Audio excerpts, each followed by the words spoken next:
ಇದ್ದೀರಾ? ಈ ದುಷ್ಟ ಮನುಷ್ಯನ ಕೆಟ್ಟ ಪಾದ ಮತ್ತೇಕೆ ನಿಮ್ಮ ಮನೆ ಮೆಟ್ಟಲು ಹತ್ತಿದ್ದೀರಪ್ಪ? ಭಯದ ಕಳವಳವೇ? ಗರುಡನವನಿಗೆ ಉರುಗ ಬಂದಿದೆ ಅಂದಮೇಲೆ ವಿಷಯ ಗಂಭೀರವಾಗಿರಲಿ. ಮನೆಗೆ ಬಂದ ಅತಿಥಿಯ ಕುಶಲೋಪರಿ ವಿಚಾರಿಸುವುದು ನಮ್ಮ ಪದ್ಧತಿ, ಸತ್ಕರಿಸುವುದು ನಮ್ಮ ಅಂಶ ಬುದ್ಧಿ.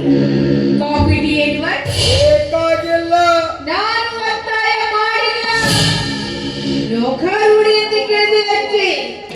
ಬಂದ ವಿಷಯವೇನೆಂದು ಬೋಗಳಿದ್ದರೆ ಮತ್ತೊಂದು ಮಾತಿನ ಅವಶ್ಯಕತೆ ಇರ್ತಾನಿಲ್ಲ. ಹೇಳ್ತೀನಿ ಹೇಳ್ತೀನಿ ಹೇಳ್ತೀನಿ. ಹೇಳೋ ಸಲುವಾಗಿ ನಾನು ಬಂದಿರೋದು. ನಾನು ಬಂದ ವಿಷಯ ತಿಳಿಸಿದ್ರೆ ಈ ಮನೆಯಲ್ಲಿ ಮಾತಿನ ಮಹಾಪೌರವೇ ಆದ್ಯತ.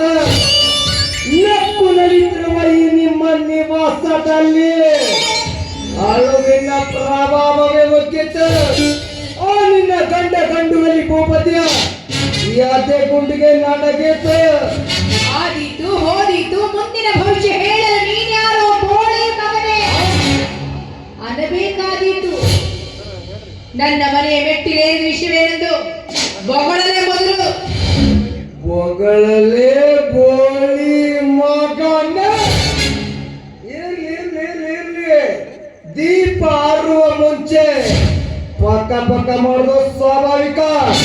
ನಿನ್ನ ಗಂಡ ಗಂಡುಗಲಿ ಭೂಪತಿ ಮನೆಯಲ್ಲಿರೋ ಅಥವಾ ಅಲ್ಲಾದ್ರೂ ಹಾಳಾಗಿ ಹೋಗಿರೋನು. ವ್ಯರ್ಥ ಮಾತುಗಳಿಗೆ ಅವಕಾಶವಿಲ್ಲ.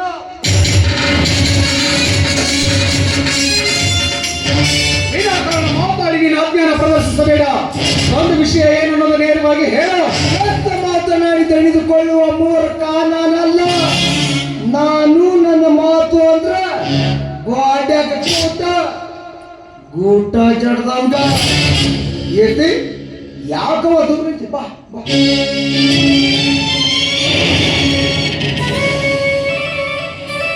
ಇವರೇ ನೋಡಮ್ಮ, ಅನ್ಯಾಯ ಆದವರಿಗೆ ನ್ಯಾಯ ದೊರಕಿಸಿಕೊಳ್ಳುವ ನ್ಯಾಯವಂತರು. ಕತ್ತಲಾದ ನಿನ್ನ ಬಾಳಿಗೆ ಬೆಳಕನ್ನು ನೀಡುವ ಸೌರ್ಯ ವಂಶದವರು.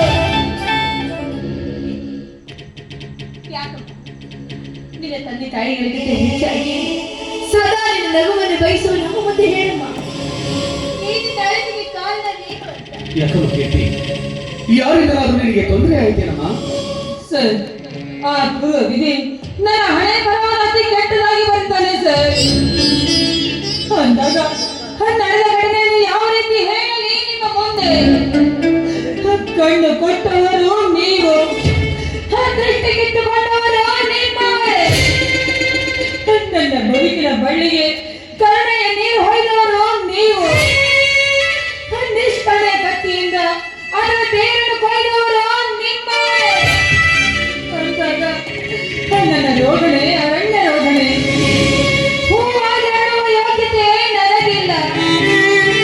ಹಾವಾಗಿ ಕೆಡುವ ಸಾಮರ್ಥ್ಯವೂ ನನಗಿಲ್ಲ. ಒಂದೇ ಮಾತಿನಲ್ಲಿ ಹೇಳಬೇಕಿದ್ರೆ ನಾನೀಗ ಜೀವಂತ ಹೆಣವಾಗಿದ್ದೇನೆ ಸರ್, ಜೀವಂತ. ನಿನ್ನ ಗತವ್ಯಾಸವನ್ನು ಕೆಣಕಿ ಕೇಳಿ ನಗುವ ಕೆಟ್ಟ ಬುದ್ಧಿ ನಮಗಿಲ್ಲ. ಆದರಷ್ಟೇ ನಿನಗೆ ತೊಂದರೆ ಕೊಟ್ಟ ಅಪರಾಧಿಗಳು ಯಾರು ಎನ್ನುವುದು ನಿಸ್ಸಂಕೋಚದಿಂದ ನನ್ನ ಮುಂದೆ ಹೇಳಮ್ಮ.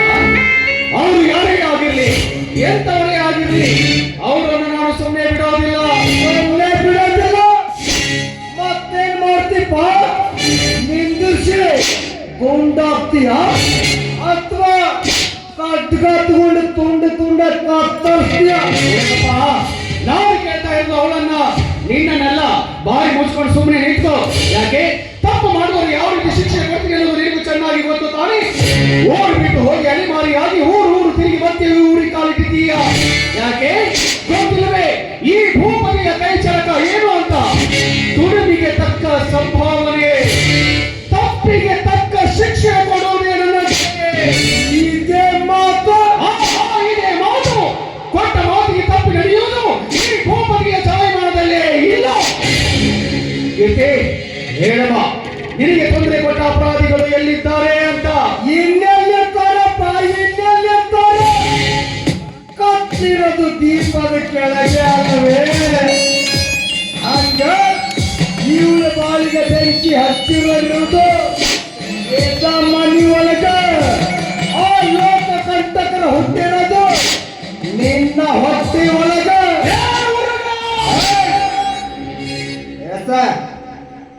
ಏಸ ಕೈನ ಕೈ ಎತ್ತಿ ಹೊಡೆದಕ್ಕೆ ನಾನೇನು ಅಪರಾಧಿ ಅಲ್ಲ. ಒಂದು ಮುಗ್ಧ ಹೆಣ್ಣಿನ ಪರವಾಗಿ ನ್ಯಾಯ ಕೇಳಲು ಬಂದ ನ್ಯಾಯವಾದಿ ಅಲ್ಲೋ ಪುಪ್ಪದೆ ನ್ಯಾಯ ಕೇಳಲು ಬಂದ ಮೇಲೆ ಕೈ ಎತ್ತಲ್ಲ ಆತು. ನೀನೆಂತ ನ್ಯಾಯಾಧೀಶನು ಹೊಟ್ಟೆ ಹುಟ್ಟಿದ ಮಕ್ಕಳಿಗೆ ಒಳ್ಳೆ ಸಂಸ್ಕಾರ ಕಲಿಸ್ತೇವೆ ನೀನ. ಮಕ್ಕಳನ್ನಾದ್ರೂ ಯಾಕೆ ಹಡಿದೆ ಹಡಿಬೇಕಂತ ಹಡಿದೆ ಅಥವಾ ಚಟ್ಟಕ್ಕಾಗಿ ಹಡಿದೆವು? ಕೆಟ್ಟ ಕೆಟ್ಟದಾಗಿ ಮಾತಾಡಿ ನನ್ನ ತಾಳ್ಮೆನ ಪರೀಕ್ಷೆ ಮಾಡ್ತಾ ಇದ್ದೀಯ. ಪಾಪ ಅವರ ಮೇಲೆ ಕೆರೆಗುತ್ತಿದ್ದೀರ. ನನ್ನ ಪರವಾಗಿ ನ್ಯಾಯ ಕೇಳಲು ಬಂದವರು ಅವರು. ಅವರಿಗೆ ಏನಂತ ನಾವು ಮಾತಾಡಬೇಡಿ. ಇಂಥ ವಿಷಯ ಇದೆ ಅಂತ ಹೇಳಿದ್ದು ನಿಮ್ಮ ದೃಷ್ಟಿಯಲ್ಲಿ ತಪ್ಪಾಗಿದ್ರೆ ನನ್ನನ್ನು ಕ್ಷಮಿಸಿಬಿಡಿ ಸರ್. ಈಗ ಹೆಂಗಾತಪ್ಪ, ಈಗ ಹೆಂಗಾತ? ಕೇಳಬಾರ್ದು ಕೇಳಿ ಗೂಟ ಜಡ್ದಂಗಾತ ಅಥವಾ ಚಪ್ಲಿಗಳಿಂದ ಎದಿ ಒತ್ತಂಗಾತ? ನಿಮಗೆ ಹೆಂಗಾತ ಈ ಶರಾವತಿ ದೇವಿಯವರೇ? ಆಕಸ್ಮಿಕವಾಗಿ ಬಂದ ಆವರ್ತದಿಂದ ಕಣ್ಣಿಗೆ ಕತ್ತಲ ಆವರ್ತ ಅಥವಾ ಎದೆಲ್ಲಿರೋ ಹೃದಯ ಪಾಣಿ ಬಂದಂಗಾತ? ಹೊಚ್ಚೋ ಬಾಯಿ ಕುಹಕ ಬುದ್ಧಿಯ ಕುನ್ನಿ ಹತ್ತು ಮೀರಿ ಮಾತಾಡಿದಿ ಆದ್ರೆ ಎದೆ ಗೊತ್ತು ರಕ್ತ ಕಕ್ಷೆಗಳು ಹೆದರಿ ಹಿಕ್ಕಿ ಹಾಕುವುದಕ್ಕೆ ನಿನ್ನಂತೆ ನಾಯಿ ವಂಶದಲ್ಲಿ ಹುಟ್ಟಿದ